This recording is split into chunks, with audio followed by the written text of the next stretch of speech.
이삭이 거기서부터 브엘세바로 올라갔더니 그 밤에 여호와께서 그에게 나타나 이르시되 나는 내 아버지 아브라함의 하나님이니 두려워하지 말라. 내 종 아브라함을 위하여 내가 너와 함께 있어 내게 복을 주어 내 자손이 번성하게 하리라 하신지라. 이삭이 그곳에 제단을 쌓고 여호와의 이름을 부르며 거기 장막을 쳤더니 이삭의 종들이 거기서도 우물을 팠더라. 하나님의 말씀입니다. 네, 이제 오늘 말씀은 이삭이 그랄 골짜기 르호봇이라는 곳에서 이제 브엘세바로 다시 이주하는 이야기로 시작을 합니다. 이삭은 이 심정을 시작하면서 부엘라 헤로이라는 곳에서 흉년이 들어서 이제 애굽으로 이주하려고 하지만 하나님께서 애굽으로 이주하는 발길을 막으사 이제 그랄이라는 땅에 머물게 됩니다. 그랄이라는 곳에서 이삭은 하나님의 인도하심과 보호하심으로 말미암아서 그 약속으로 말미암아서 굉장한 거부가 됩니다. 그러나 그 거부가 된 이삭에게 그랄 백성들과 그랄의 왕인 아비멜렉은 그 이삭을 시기하고 질투함으로 말미암아 이삭을 쫓아냅니다. 그래서 이삭은 다시 그랄 골짜기로 이주하게 되고 또 그곳에서 계속해서 우물 다툼으로 인하여서 계속해서 이동하고 하는 그런 수고를 합니다. 그리고 마침내는 르호봇이란 굉장히 하나님께서 넉넉하신 곳을 주시사 그곳에서 장소뿐만이 아니라 이삭의 마음까지 넉넉해짐으로 말미암아 이삭이 과연 이곳에서 하나님이 내게 하신 그 약속 번성케 하리라는 이 땅을 주리라는 약속에 대한 이루실 수 있는 하나님이시라는 고백을 이삭이 하게 됩니다. 이렇게 흐름을 보게 되면 이삭의 과정을 보게 되면 굉장히 이주를 많이 하는 것을 볼 수가 있습니다. 그리고 기껏 이제 그 많은 이주 속에서 하나님이 주신 은혜로 말미암아서 르호봇이란 넉넉한 곳에 왔는데 왜 또 이삭이 브엘세바라는 곳으로 이주를 하게 되는지 그것을 이해할 수가 없습니다. 이젠 좀 더 쉴만도 할 텐데 이삭은 브엘세바로 발길을 옮기게 됩니다. 브엘세바라는 곳은 대략 거리가 50km 정도 된다고 합니다. 50km 차 타고 가면 우리가 오늘 또 고속도로 뚫렸으면 1시간 내에 주파할 수 있는 그런 거리입니다. 그러나 당시에는 그런 상황이 아니라는 것을 우리가 너무나 잘 알고 있습니다. 50km는 상당히 또 먼 거리입니다. 왜 그것을 굳이 수고하여 가려고 하는지 이삭의 이런 행보를 우리가 잠깐 생각해 볼 필요가 있습니다. 사실상 본인이 주택을 가지고 있지 않은 분들이라면 모두 다 공감하시는 내용일 수 있는데 이사라는 것이 굉장히 힘들지 않습니까? 집을 한번 옮긴다는 것이, 거주지를 한번 옮긴다는 것이 쉽지 않지 않습니까? 저도 어릴 때부터 계속해서 많은 이사를 해왔는데 이사를 하면 할수록 적응이 되고 즐겁지 않더라고요. 하면 할수록 걱정을 해야 되고 육체적으로 정신적으로 계속 힘들더라고요. 이삭은 그게 힘들지 않았을까요? 이삭의 그 삶과 집안이 또 유목민이라는 특성상 계속해서 이동하는 것이 체질화되어 있기 때문에 그것이 결코 쉬운 그냥 그들에게는 별다를 없는 평상시와 같은 그런 것이었을까요? 그렇지 않았을 것입니다. 또 굉장히 많은 재산을 가졌고 그 많은 곡식과 많은 가축들과 또 종들과 이렇게 함께 대동하는 것이 또한 쉽지 않은 길이었을 것입니다. 그럼에도 불구하고 이삭은 그 길을 걸어가게 됩니다. 그 길을 걸어가는 데 이유에 있어서는 정확한 이유를 성경은 말해주고 있지 않습니다. 그런데 분명한 것은 우리가 눈여겨봐야 될 것은 뭐냐면 지금 창세기 26장 1절부터 22절까지 계속되는 이삭의 이주와 지금 여기서 이제 이삭이 브엘세바로 이주하는 이주가 상당히 다르다는 것을 우리는 눈치챌 수가 있습니다. 어떠해서 그렇죠? 이삭이 처음에 브엘라 헤로이라는 곳에 거주하면서 이주하게 됐던 이유는 무엇입니까? 그래서 흉년이라는 자연재해가 찾아왔습니다. 이주하지 않으면 죽습니다. 어쩔 수 없이 그 발걸음을 옮겨야 했습니다. 그러나 하나님께서 그 옮기려는 애굽으로 향하는 발걸음을 멈추시고 그랄이라는 땅에 거주하게 하십니다. 이제 그랄이라는 땅에서 하나님의 도우심으로 살만하니까 이제 아비멜렉과 그랄 백성들의 시기와 질투를 받아서 이제 그들을 쫓아냅니다. 한마디로 집 주인이 나가라 그런 거죠. 쫓아내게. 그래서 그랄 골짜기에 머물게 됩니다.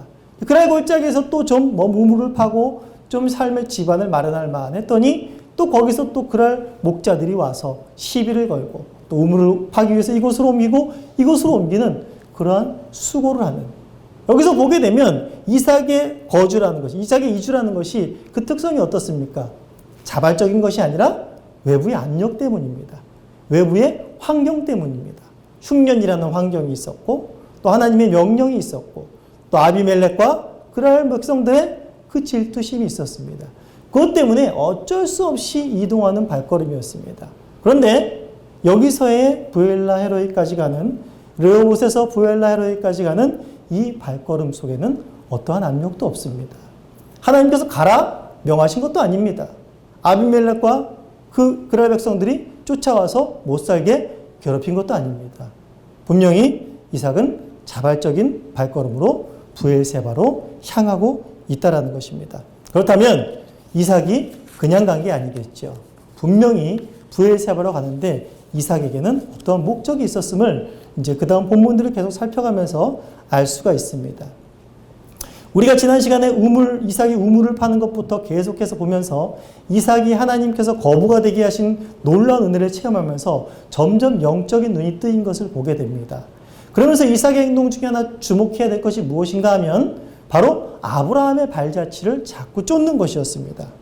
여기서도 분명히 이삭이 그냥 부엘세바로 간 것은 그냥 간 것이 아니라 바로 자신의 아버지 아브라함의 발자취를 쫓은 것이라고 할 수 있습니다.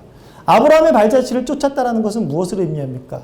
바로 하나님께서 약속하신 그 약속을 따라갔다는 것을 의미합니다. 즉 영적인 것에 이제 이삭은 포커스를 맞추고 그 영적인 발걸음의 행보가 시작되었다는 것을 말해주고 있습니다. 일단 나중에 이제 부엘세바에 대해서 후반부에 가서 자세히 다루겠지만은 부엘세바라는 곳은 사실상 이제 창세기 우리가 21장에 가서 나중에 확인해 보고 싶겠지만 거기서 보면은 이 부엘세바라는 곳은 이 지금 이삭이 당면하고 있는 그랄과 아비멜렉과에 대한 있는 계속적인 그 분쟁이 아브라함 때도 분쟁이 있습니다. 바로 그랄 땅에 머무르면서 아브라함도 그런 분쟁을 겪게 되고 우물에 대한 다툼을 겪게 됩니다. 그런데 이 우물에 대한 다툼을 종식하는 일이 생기게 됩니다. 그 우물에 대한 다툼을 종식하고 아비멜렉과 언약을 맺는 일이 발생이 됩니다. 그러면서 아브라함이 이곳에 판 우물, 그리고 이 땅, 아비멜렉이 그 땅의 이름을 부엘세바라고 부르는데 그곳이 이제 아브라함의 소유가 되는 정말 뜻깊은 장소가 됩니다. 그리고 이 부엘세바라는 곳은 또한 이삭이 어릴 때 아브라함과 함께 자란 곳이기도 했고 거기서 또 하나님의 은혜를 받은 곳이기도 합니다. 그렇기 때문에 아무래도 이삭이 그곳으로 이주한 것은 좀 더 확실한 아브라함의 발자취를 쫓아가면서 거기에 임하신 하나님의 그 은혜, 그런 영적인 갈급함, 또한 영적인 거기서만이 누릴 수 있었던 또 하나의 그곳에만 영적인 안도감과 또 그곳에서의 평안, 안식 이런 것을 쫓아간 발걸음이 아니었을까. 그리고 그것을 사모하며 그것을 추억하며 기리며 또 그것을 기억하며 갔던 발걸음이 바로 부엘세바를 향한 발걸음이었다라고 생각이 됩니다. 그러면서 이제 부엘세바로 올라간 그의 발걸음 속에 이제 24절을 보시면 그 밤에 여호와 하나님께서 이삭에게 나타나십니다. 이삭에게 나타나시면서 하시는 말이 무엇인가 하면 너는 두려워하지 말라라는 말입니다. 이삭이 과연 무엇을 두려워했을까요? 르호봇에서 하나님을 경험했고 하나님에 대한 그러한 신앙 고백도 있었는데 이삭이 두려워한 것은 무엇이었기에 하나님께서 그에게 두려워 말라라고 말했을까요? 어떤 외부적인 압력, 계속되어질, 모르지 않습니까? 그럴 목자들과 또한 아비멜렉이 또 얼마나 와서 또 괴롭힐 수 있을지, 또 그들이 잠깐 저지한 것이 잠깐일지, 또 어떤 그럴 목자들 말고 또 다른 외부적인 또 압력이 올지를 모르는 그런 상황 가운데 처해져 있었기 때문에 어떤 그런 외부적인 두려움 속에 아마 휩싸여 있지 않았을까라는 축축도 해볼 수 있습니다. 그리고 또 한 가지, 계속적으로 이삭이 이 부엘세바까지 와서 확인하고 싶었던, 또 확신하고 싶었던 그 영적 갈급함. 혹시나 그것이 채워지지 않고 그것에 대한 확신이 서지 않으면 어떨까라는 그런 불안함, 두려움이 있지 않았을까요? 사실 그런 게 있지 않습니까? 계속해서 하나님의 사랑을 받아왔지만 또 여기서도 과연 하나님의 사랑이 임할까? 라는 그런 두려움이 우리에게도 있지 않습니까? 계속해서 분명히 사랑하시는 건 아는데, 그리고 함께 하신 것도 아는데 여기서도 과연 그 동일한 역사가 일어날 수 있을까? 라는 어떤 이런 외부적이고 외적이고 내면적인 영적인 이런 복합적인 어떤 두려움이 이삭에게 존재하지 않았을까 싶습니다. 어찌됐든 이삭은 나약한 존재입니다. 언제 또 한순간의 두려움과 또 걱정 속에 휩싸일지 모르는 그런 존재입니다. 그런 나약한 존재에게 하나님께서는 오셔서 두려워 말라라고 하십니다. 두려워 말라라고 할 수 있는 그 이유가 무엇일까요? 이삭이 두려워하지 않을 이유가 무엇일까요? 그것을 하나님께서 말씀해 주고 계십니다. 이삭이 우리 24절 보시면 이삭이 두려워하지 않을 이유는 바로 뭐냐면 나는 내 아버지 아브라함의 하나님이기 때문에 두려워하지 말라는 것입니다. 내 종 아브라함을 위해서 내가 너와 함께 있을 것이고 내게 복을 줄 것이고 내 자손을 번성하게 할 것이기 때문에 너는 두려워하지 말라라고 지금 이삭에게 말씀하고 있는 것입니다. 이것이 나약한 이삭에게 두려워하지 않을 유일한 이유요 근거인 것입니다. 계속해서 지금 이삭도 아브라함을 쫓았지만 하나님도 계속해서 누구를 거론합니까? 바로 아브라함을 거론합니다. 나는 아브라함의 하나님이다. 내 종 아브라함을 위하여 라고 말하고 있습니다. 그리고 여기 부엘라로 이제 이삭을 막 애굽으로 내려가는 것을 막을 때도 우리 20절 4절 보시면 이제 복을 주리라 라고 말하면서 그 이유를 5절에 이렇게 말하고 있습니다. 이는 아브라함이 내 말에 순종하였고 내 명령과 내 계명과 내 율례와 내 법도를 지켰습니다. 그러니까 아브라함이 이렇게 내 명령과 율례와 법도를 지켰으니 너에게 이런 복을 주겠다. 아브라함이 약속한 복을 주겠다. 라고 해서 자칫 우리가 언뜻 보기에는 아브라함이 잘해서 그 아버지가 얼마나 하나님 앞에 잘했으면 그 아버지의 공로로 이삭까지 덤으로 복을 받는구나 라고 생각할 수도 있습니다. 그러나 사실상 그것이 아니라 하나님께서 계속해서 강조했던 것은 무엇인가 하면 아브라함의 어떠함, 아브라함의 어떤 공로, 아브라함의 어떤 순종에 포커스를 둔 것이 아니라 아브라함의 무엇입니까? 바로 아브라함과 한 그 언약. 바로 그 아브라함과 한 그 언약 때문에 내가 그 언약에 신실하고 내가 한 언약이기 때문에 그 언약은 변치 않을 것이고 내가 한 언약이기 때문에 그 언약은 반드시 이루어질 것이라는 바로 하나님에게 그 이유가 있었던 것입니다. 바로 그날로 애굽으로 내려가려고 막은 그 하나님께서 동일한 약속을 여기서도 지금 브엘세바에서도 지금 동일하게 하는 것입니다. 애굽으로 내려가려고 했던 그 발걸음 속에서 처음 만나서 하나님이 아브라함의 언약을 얘기했을 때와 지금 브엘세바에서 하나님이 아브라함과 한 그 언약을 얘기했을 때 이삭의 그 심령은 어땠을까요? 천지 차이 아니겠습니까? 그 안에 이삭이 하나님을 누리고 만난 경험이 있지 않습니까? 그 하나님을 또한 브엘세바에서 만난 것입니다. 이때 이삭은 그 모든 두려움이 사라지고 브엘세바까지 온 것이 진정한 하나님이 인도하신 발걸음이었다는 확신과 그 평안 속에 휩싸여 있었다는 것을 우리는 의심하지 않을 수 없게 됩니다.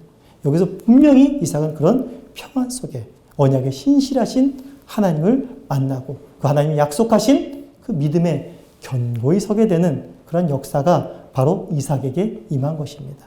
그러한 영적인 복이 이삭에게 임한 것입니다. 이러한 복과 이러한 확신과 감격 속에선 이삭의 반응은 어떠했습니까?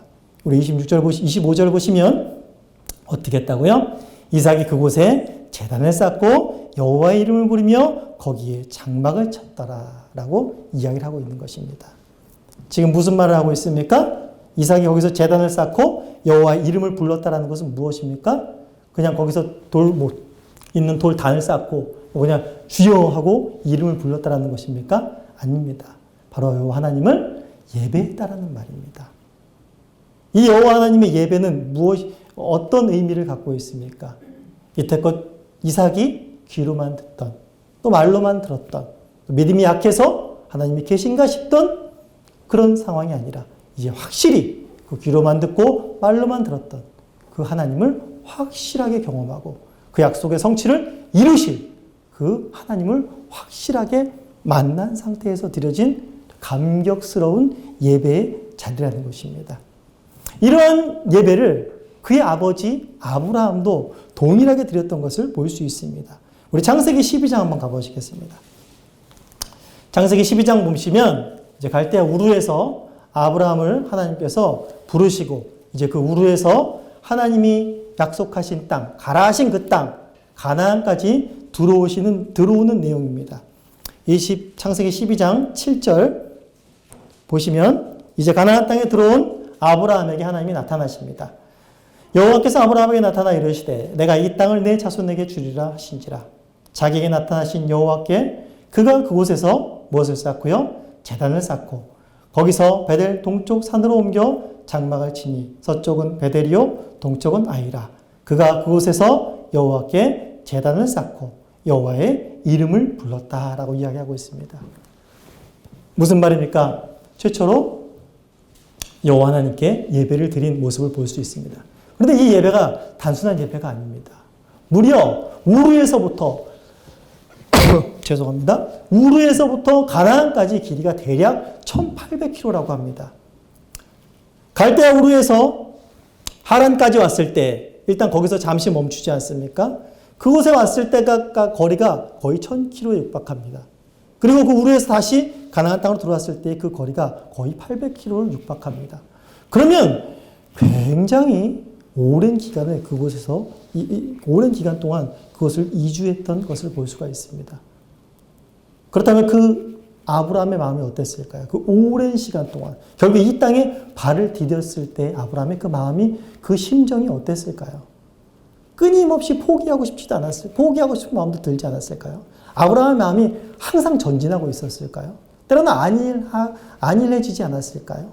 그런데 끊임없이 자기를 결국에 이 땅까지 인도해 내신 그 하나님의 열심에 대한 감격, 나에게 약속하신 그 땅을 드디어 밟게 하시는구나. 바로 그 하나님, 가라 하신 그 하나님이 가게 하시는구나 라는 확신 속에, 그 경험 속에 드려지는 바로 예배였다라는 것입니다.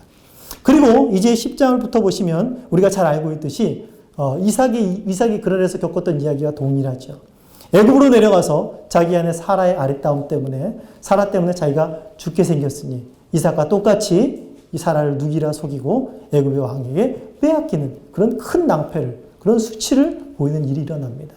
그런데 거기서 하나님께서 나타나사 애굽의 바로를 막으시고 다시 아브라함에게서 사라를 구해내시고 도리어 거부가 되게 하시는 그런 놀라운 역사를 일으키십니다. 그러고 난 다음에 이제 13장 보시면 2절부터 보시면 아브라함에게 가축과 은과 금이 풍부하였더라. 그가 네게브에서부터 길을 떠나 베델에 이르며 베델과 아이 사이 곧 전에 장막 쳤던 곳에 이르니 그가 처음으로 제단을 쌓은 곳이라. 그가 거기서 뭐라고요? 여호와의 이름을 불렀더라 라고 말하고 있습니다. 그래서 계속해서 여호와의 잔을 쌓고 여호와의 이름을 스토리가 있고 여호와의 이름을 불렀더라 라는 이야기들이 계속해서 아브라함의 생애 속에서 반복되고 있습니다. 무엇을 말하고 있습니까? 아브라함이 계속해서 그의 삶의 위기와 환난과 두려움 속에서 하나님의 섭리를 발견하고 그의 보호하심과 인도하심 속에서 하나님이 살아계시고 하나님은 내 발길을 인도하시고 어떠한 대적도 하나님의 그 약속을 허물 수 없고 하나님에게 대적할 수 없다는 것을 계속해서 경험해 갑니다. 그러면서 아브라함은 점점 더 하나님이 하신 그 약속에 대한 너무나 추상적이고 이루어질까 싶은 그 약속에 대한 점점 더 선명하고 구체적인 그림들이 그려지고 그 믿음에 견고하게 서게 됨으로 말미암아 바로 그 경험한 하나님을 예배하지 않을 수 없는, 찬양하지 않을 수 없는, 감사하지 않을 수 없는 그런 상태에 살아있는 예배를 드리는 그런 감격스럽고 영적인 복된 자로 서게 되는 것입니다. 동일하게 이삭도 그런 복된 영적으로 부유한 자의 자리까지 이르게 되는 것입니다. 오늘날 우리 예배 속에서도 우리가 하나님을 아는 지식이 많아지고 여러 가지 많은 것들을 체계적으로 배운다 할지라도 그것을 우리 삶 속에서 하나님을 경험하지 못한다면 그것은 단순히 사변적인 지식에 머무르고 말 것입니다. 하나님은 하나님에 대한 지식을 사변적인 지식으로 그냥 우리가 시험 점수 맞추기 위한 그런 지식으로 주지 않으셨습니다. 그 말씀, 그 약속을 반드시 삶 속에서 이루게 하시고 경험케 하시고 그 하나님을 예배하는 자리까지에 이르게 하는 그런 복되고 부유한 것을 아브라함에게 허락하시고 이삭에게 허락하시고 바로 오늘날 우리 모든 신자들에게 허락하신 영적 부요함인 줄 믿습니다. 그러한 부요함이 또한 우리에게 함께함을 믿습니다. 바로 이런 브엘세바에서 이삭은 바로 이런 영적 부요함, 그 부요함을 가진 그냥 우물처럼 또 이삭이 가진 그런 100배의 재산처럼 있다가 소모되고 사라지는 것이 아니라 그 100배의 수확과 비교할 수 없는 절대 사라질 수 없는 그런 영적 부요함을 바로 이삭은 브엘세바라는 곳에서 누리게 되는 것입니다. 이것이 하나님께서 여호와 이삭에게 주신 큰 복입니다. 그런데 여기서 중요한 것은 왜 그런 것을 브엘세바에서 했는가라는 것입니다. 창세기 21장 22절에서 34절을 보시면 브엘세바의 이야기는 아브라함 때로 거슬러 올라갑니다. 그러니까 아브라함 때도 계속해서 이삭처럼 우물 분쟁이 있었던 것입니다. 그런데 그 우물 분쟁에 대한 그 분쟁과 다툼이 이제 종결되는 곳이 바로 브엘세바입니다. 그 우물 하나뿐만이 아니라 그 지역 전체가 이제 아브라함의 소유가 되는 역사적인 곳입니다. 그 아브라함의 소유, 아브라함의 우물이요, 아브라함의 땅을 확증하는 곳이 바로 브엘세바라는 곳입니다. 이 브엘세바라는 것을 아브라함 것으로 확증하기 위해서 아비멜렉과 거기서 언약을 맺습니다. 언약을 맺으면서 둘 사이에 이제 서로 조약을 맺는데 여기서 언약을 맺었다라고 해서 그 브엘세바 이름을 바로 언약의 우물, 맹세의 우물 이렇게 풀이합니다. 또 언약을 맺으면서 이제 양과 소를 서로 주고받는데 각별히 아브라함이 7 암양 새끼를 따로 떼어서 아비멜렉에게 줍니다. 그럼 이 행위로 말미암아서 7 암양을 따로 떼어 주는 행위로 말미암아서 브엘세바를 또한 7 우물, 7배 샘이라고도 이야기를 합니다. 여기서 즉 아브라함에게 그 땅을, 그러니까 이 지금 아비멜렉과 아브라함이 한 그 언약, 그 체결을 통해서 확증된 것이 무엇입니까? 바로 이 땅은 아브라함의 소유다. 이 우물은 아브라함의 소유다라는 것이 확증된 것입니다. 그래서 그 확증의 의미로 또한 이름까지 아브라함이 붙입니다. 바로 브엘세바라라고 확실히 도장을 찍는 것입니다. 그런데 여기서 단순하게 이 우물 사건이 아비멜렉과 맺은 그 언약이 단순히 이것은 아브라함의 소유다라는 것으로 멈추지 않습니다. 그것은 아브라함이 노력하거나 아브라함이 애써서 얻은 것이 아닙니다. 하나님의 인도하심으로 말미암아서 하나님의 그 언약을 이루기 위해서 그 땅을 얻게 하신 것입니다. 즉 하나님께서 이 모든 땅을 주리라 하는 것에 대표적으로 그 브엘세바라는 땅을 얻게 하신 것입니다. 그 브엘세바라는 땅을 얻게 하심으로 인하여서 이 모든 땅을 주리라는 그것을 아브라함이 다 믿게 하려는 하나님의 의도가 있었다라는 것입니다. 이 브엘세바라는 곳 너무나 작은 곳이지만 별것 아닌 것 같지만 이제 그것으로 말미암아서 이제 가나안 모든 땅을 주실 것에 대한 하나님의 그 약속이 반드시 이루어지겠구나. 그런 확신 속에 이제 서게 되는 것이 바로 아브라함의 감격이라는 것입니다. 그런 감격이 있는 곳이 바로 브엘세바라는 곳입니다. 저희가 사는 지역에 논밭이 예전에 많았습니다. 제가 살 때는. 지금도 살고 있지만. 근데 지금은 그 논밭이 다 얼고 아파트 단지들이, 대단지들이 다 들어오고 있습니다. 보면요. 그냥 허허벌판입니다. 허허벌판인데 거기서 그냥 한삽뜨기를 먼저 합니다. 그리고 주추를 세웁니다. 작은 부분인 것 같은데 이제 그것으로 말미암아 무엇을 확신하는 겁니까?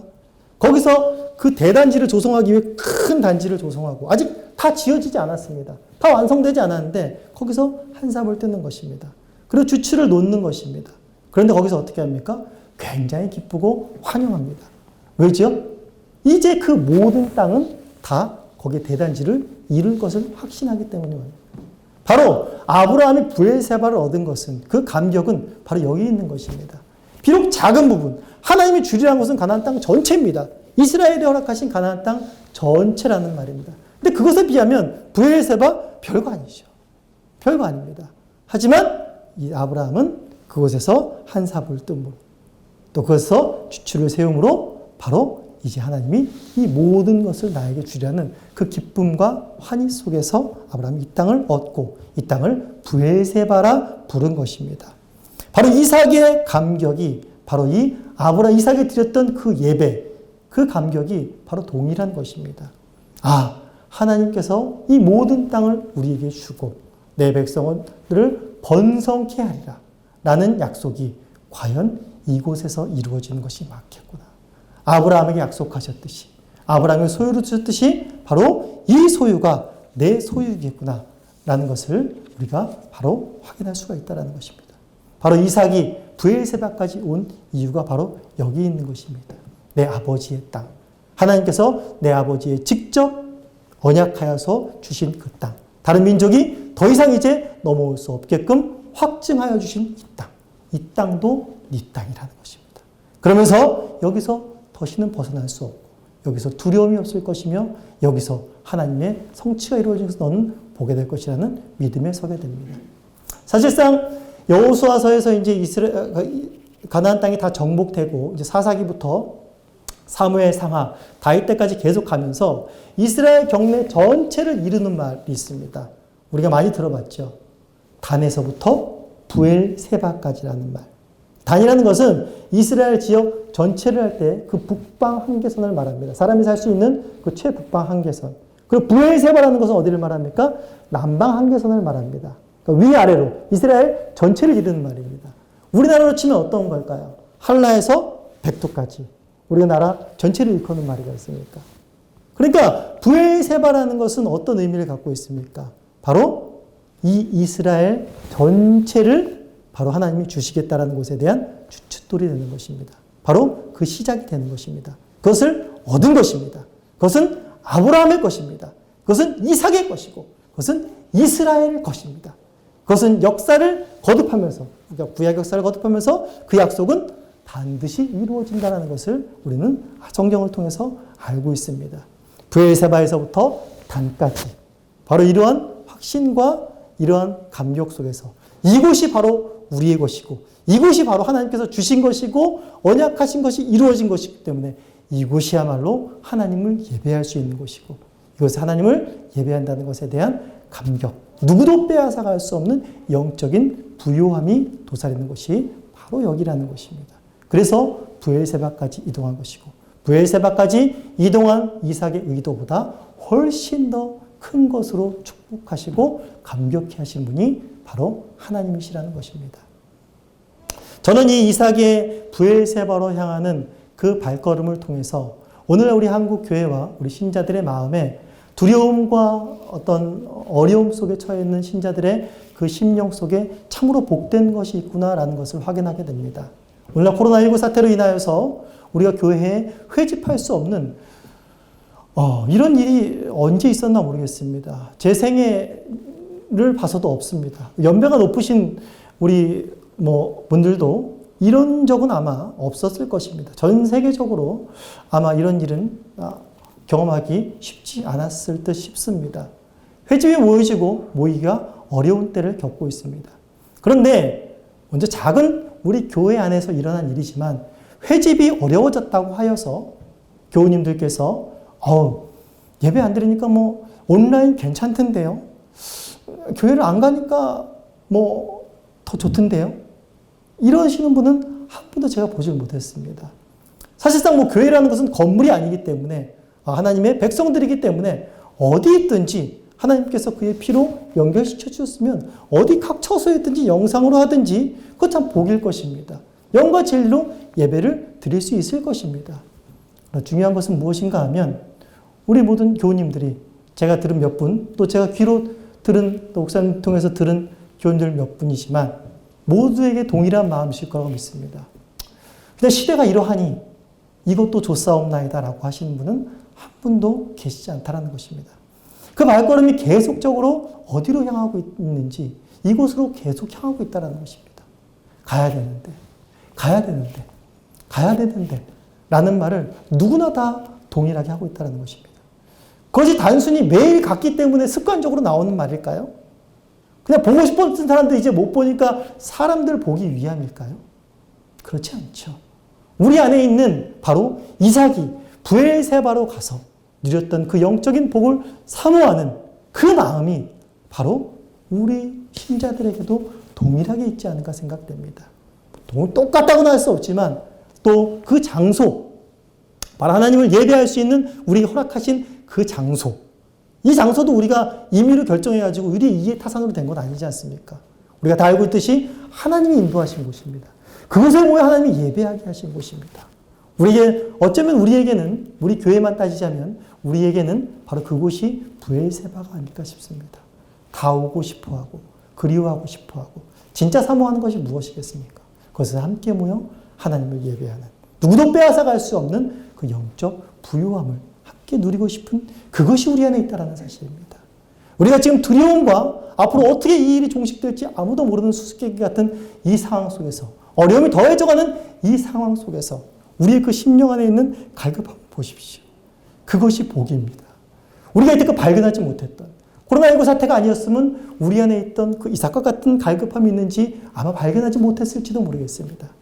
그러나 이 상황이 어렵지만 우리는 우리 안에 있는 그 영적인 갈급함과 부요함, 예수님께서 산상수훈에 말씀하셨듯이 심령이 가난한 자는 복이 있나니 천국이 저희 것이며 라고 하는 그런 역사가 이삭에게 뿐만이 아니라 아브라함에게 뿐만이 아니라 바로 우리에게도 있다는 것을 우리는 다시 한번 확인하고 거기서 힘을 얻으시고 다시 한번 그런 복된 날이 오기를, 이삭처럼 브엘세바에서 우뚝 서서 하나님의 확신과 믿음 가운데 하나님을 경험하고 예배하는 역사가 있어야겠습니다. 브엘세바가 이스라엘에게는 어떤 그 하나님의 약속을 이루는 영적 주춧돌이 되었습니다. 그리고 시작점이 되었습니다. 아브라함이 소유했고 아브라함이 사서 그것을 얻었고 그것이 나중에 이스라엘은 나라를 이룹니다. 브엘세바가 그런 영적 주춧돌의 역할을 한 것처럼 이제 우리에게는 무엇이 있습니까? 바로 그리스도께서 값주고 사신 바로 우리의 교회가 있습니다. 결코 흔들리지 않는, 브엘세바보다 더 견고한, 흔들리지 않는 그 교회가 우리에게 있습니다. 세상이 보기에는 별것 아닌 것 같고 저 교회야 그저 종교적인 안식과 안위를 누리기 위해서 모이는 것이지 라고 밖에 생각할 수 없는, 세상 사람들에게는 변두리에 있는 그 교회가 바로 오늘날 우리들에게 장차 오실 하나님의 나라를 온 누리에 이루실 그것에 대한 영적 주춧돌이요, 결코 무너지지 않는 하나님 나라의 시작이라는 것을 우리는 잊지 말아야겠습니다.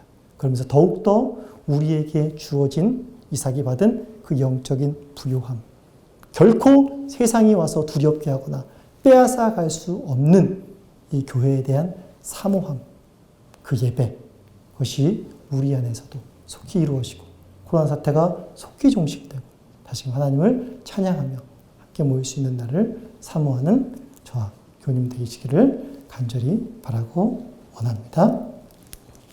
우리 잠깐 찬송하시겠습니다.